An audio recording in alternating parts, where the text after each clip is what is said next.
Depresi ditinggal suami, wanita di Palembang bawa ratusan peluru dalam rice cooker. Warga dikejutkan dengan seorang wanita membawa ratusan butir peluru aktif yang disimpan dalam rice cooker di Jalan Natuna, Kecamatan Palembang, Sumatera Selatan.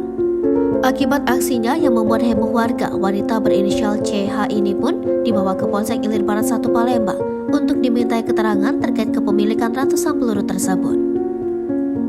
Kanit Reskrim Polsek Ilir Barat 1 Palembang, Ibtu Apriansyah mengatakan membenarkan peristiwa itu terjadi pada Senin 26 Desember. Semula, CH yang mengendarai sepeda motor mendadak berhenti sembari membawa Tupperware dan rice cooker. Kemudian penarik becak motor yang curiga dengan barang bawaan CH pun langsung mendekatinya dan membuka rice cooker itu.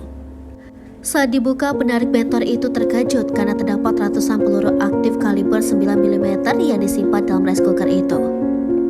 Hasil pemeriksaan sementara, ratusan butir peluru itu merupakan milik suami CH yang telah meninggal 2 tahun lalu. CH membawa peluru itu mengaku sedang menunggu suami dan keluarganya.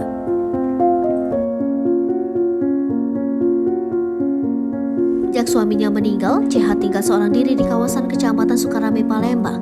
Dari keterangan para tetangga, wanita itu selama ini sering mengkonsumsi obat penenang akibat depresi ditinggal suaminya meninggal. Pihaknya memastikan CH bukan bagian dari kelompok teroris tertentu yang akan menyerang. Hal ini karena petugas tidak menemukan benda yang berkaitan dengan organisasi teroris. Setelah dilakukan pemeriksaan, CH kemudian diserahkan ke Rumah Sakit Jiwa NLD Bahar Palembang untuk menjalani perawatan. Hasil pemeriksaan menyebut CH mengalami gangguan kejiwaan sehingga harus mendapatkan perawatan lanjutan. Selain itu ditemukan fakta bahwa 135 peluru kaliber 9mm tersebut merupakan milik DR yang merupakan suami CH.